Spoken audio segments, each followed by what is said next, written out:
Tonight on 48 Hours. It was like a volcano. You knew it was going to erupt.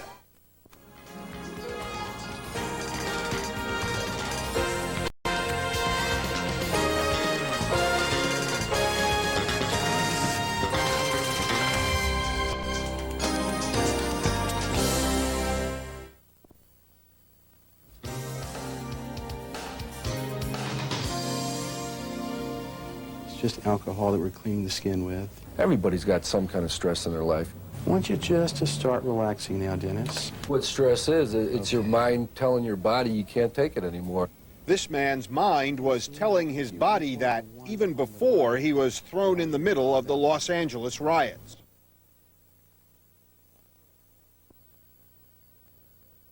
Cops don't like to talk about it, but there's a lot of guys out there like me. For 12 years, Dennis, who asked that we not use his last name, has been a frontline officer with the Los Angeles Police Department. It's been a war zone out here. Last year, Dennis was diagnosed with post-traumatic stress disorder, the same condition many soldiers have when they come home from war. It got to the point after the King incident where people look at you like you're the enemy. You could just see the hate in their eyes. Like every LA cop, Dennis was trained to function on the streets. I'll meet you at the car, Lenny. But no one prepared him for how he would feel. We're going to teach you how to deal with it. Did they teach you? No, they didn't. When the stress got to be too much, Dennis took himself off the street, went behind a desk, and onto medication. But he still could not get back on the street.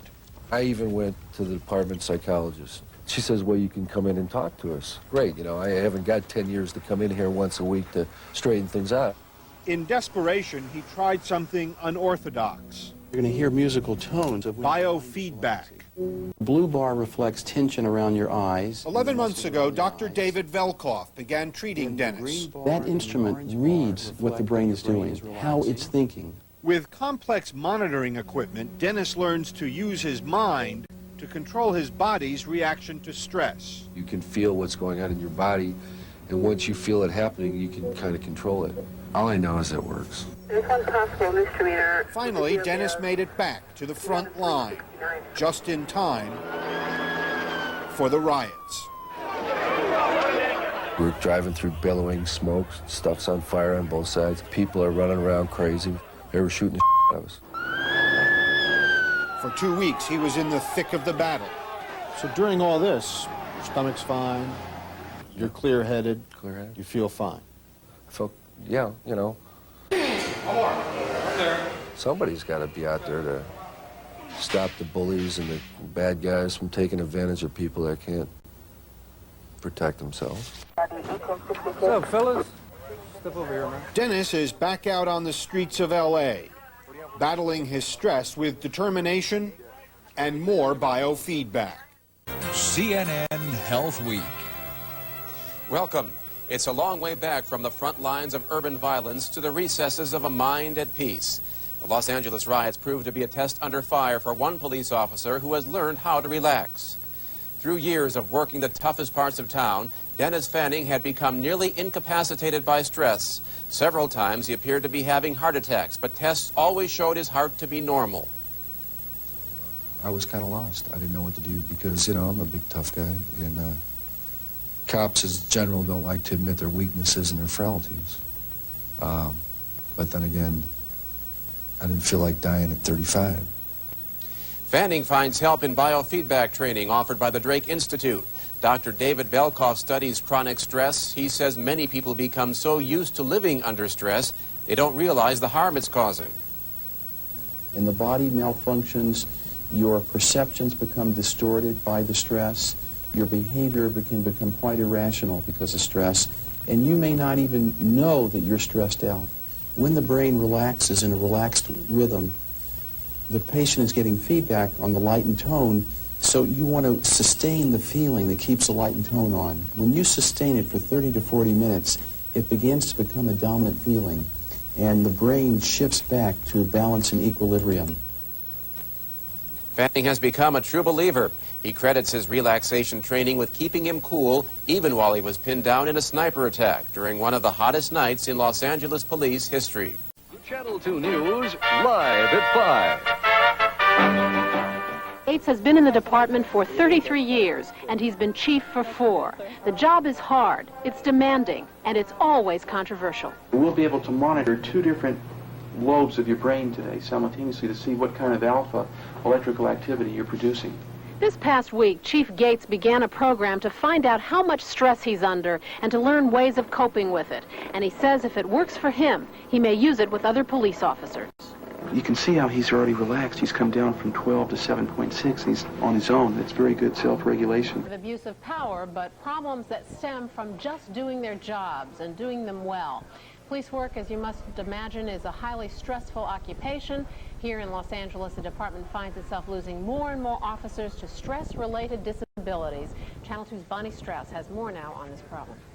Marcia, the number of police filing disability claims for stress has doubled in the last 5 years. Now, several police departments are taking part in a pilot program using biofeedback to cut down on the number of stress casualties.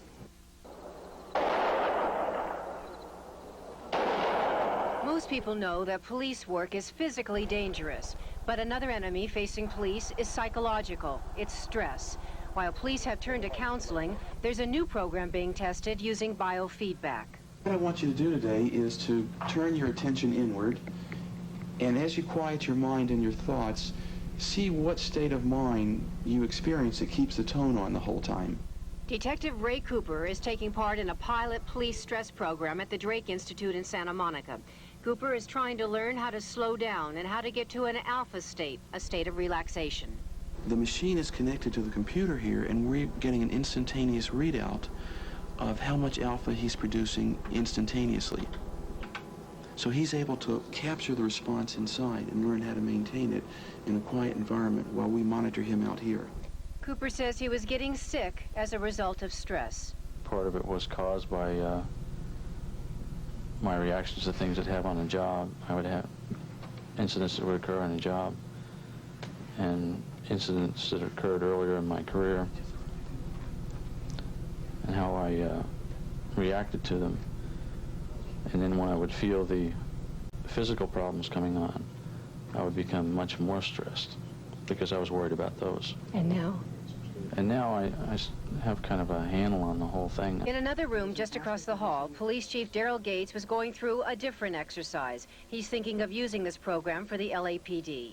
There's no question that if this proves to be of great value, the chances are very good that we could use something like this. This program is not designed only for police officers. My hand is hooked up at this moment to a small, simple trainer that gives one indication of my level of relaxation or stress at this moment. The reading is 86.2. 86.2 is mildly overstimulated. Part of your nervous system is mildly overstimulated. Above 90, you're relaxed. Above 96 degrees, you're deeply relaxed. Doctors say that feeling stress in a stressful situation is normal. The problems come about when stress lingers even after the stressful situation ends. And that seems to be happening to more and more police officers all the time.